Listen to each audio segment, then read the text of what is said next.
Hello students, welcome to Aswel learning. और आज हम सीखते हैं बिफोर यू लीव का यूज़। बिफोर यू लीव का इस्तेमाल कर कर आप अपने डेली यूज़ के सेंटेंसेस इजीली बोल सकते हैं।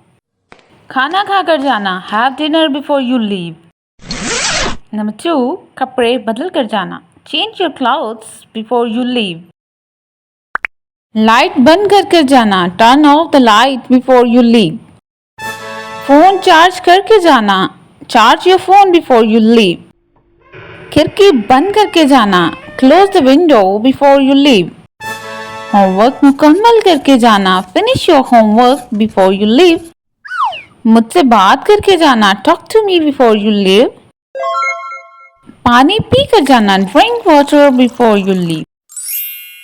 Hello. सबको सलाम करके जाना, greet everyone before you leave. 3, 2, 1. अब आप मुझे बताएंगे बैग चेक करके जाने को इंग्लिश में कैसे कहेंगे। Like, share, comment and subscribe. Thanks for watching Aswel learning.